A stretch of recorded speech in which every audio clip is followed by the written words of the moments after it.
Bonsoir à tous, vous êtes nombreux à m'avoir sollicité pour le visa Schengen. Je m'en vais comme ça vous expliquer rapidement comment est-ce que vous pouvez faire pour obtenir rapidement votre visa Schengen sans avoir besoin d'être escroqué. Arrêtez de donner l'argent aux arnaqueurs hors des ambassades qui vous promettent qu'ils peuvent vous donner du visa. Non, c'est faux. Le visa se prend à l'intérieur de l'ambassade.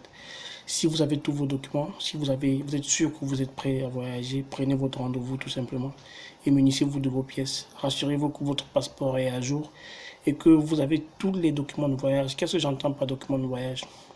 L'hébergement d'abord. Qui vous héberge? Si vous allez habiter dans un hôtel, la réservation d'hôtel. Si vous pouvez payer à l'avance parce que ça se fait rembourser en cas de refus. Et si vous ne pouvez pas payer, faites une réservation et ramenez la réservation, tout simplement.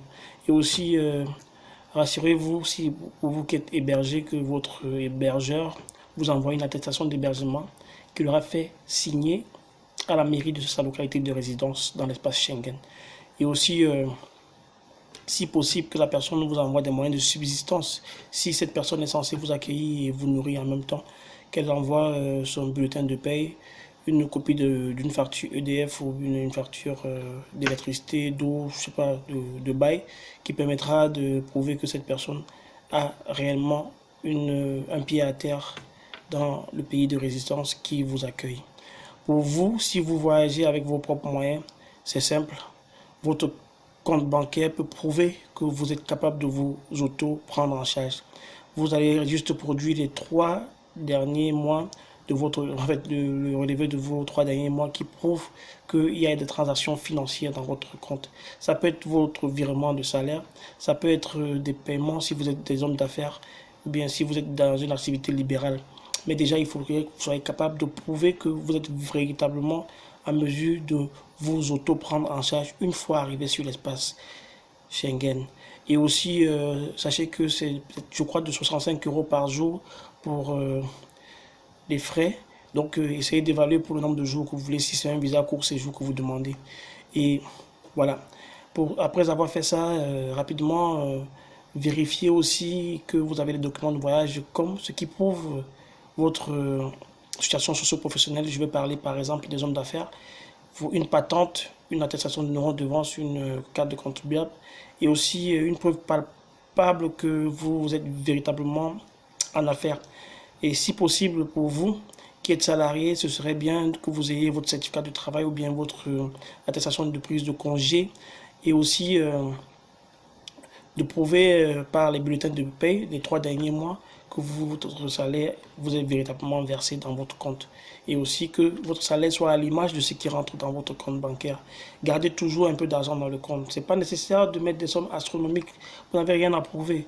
Vous avez juste besoin du strict nécessaire pour pouvoir vivre. C'est le plus important.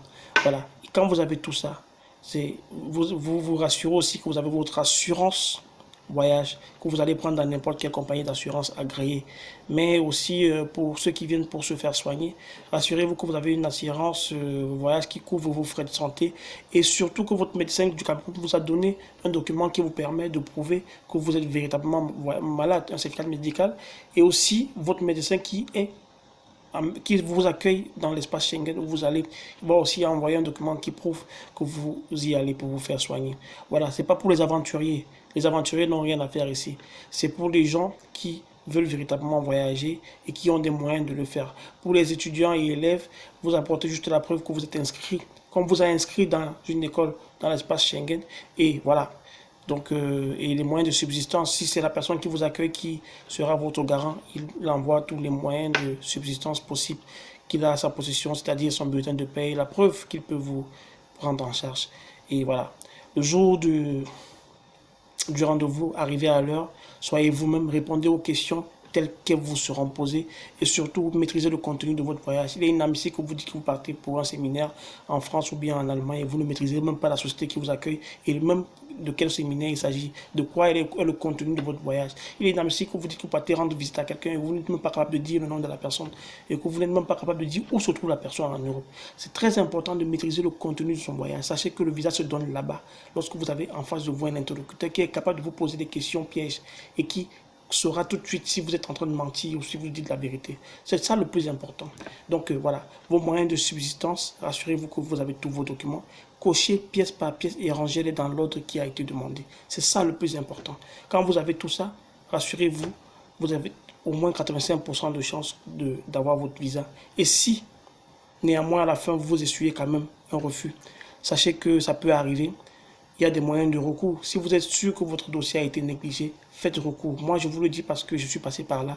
J'ai fait un recours et ça a réussi. Donc, si vous êtes sûr que votre dossier a été refusé, faites un recours. Tout le monde a le droit de voyager. Que vous soyez pousseur, que vous soyez Selam, que vous soyez fonctionnaire ou bien homme d'affaires, le plus important, c'est comment est-ce que vous montez votre dossier. Prenez vous-même la peine de monter votre dossier à la maison.